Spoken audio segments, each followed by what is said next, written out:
നടി ആക്രമിച്ച കേസിൽ മെമ്മറി കാർഡിലെ നിയമവിരുദ്ധ പരിശോധനയുമായി ബന്ധപ്പെട്ട് രാഷ്ട്രപതിക്ക് കത്തയച്ചു അതിജീവിത.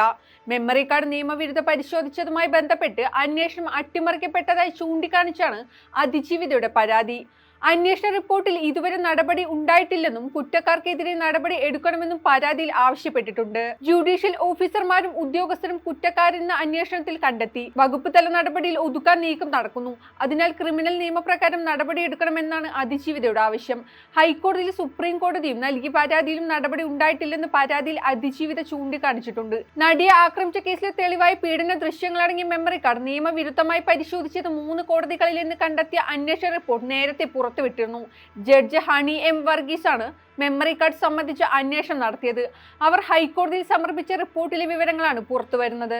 2018 ജനുവരി 9 മെമ്മറി കാർഡ് നിയമവിരുദ്ധമായി പരിശോധിച്ചത് അങ്കമാലി മജിസ്ട്രേറ്റ് ആണെന്ന് റിപ്പോർട്ടിൽ പറഞ്ഞിരുന്നു.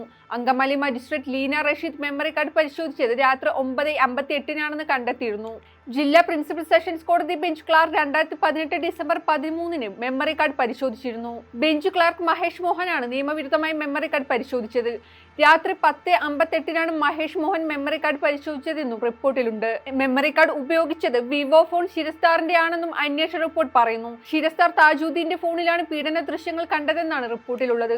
വിചാരണ കോടതിയിൽ മെമ്മറി കാർഡ് ഉപയോഗിച്ചത് ശിരസ്താറിന്റെ ഫോണിലാണെന്നും റിപ്പോർട്ടിലുണ്ടായിരുന്നു.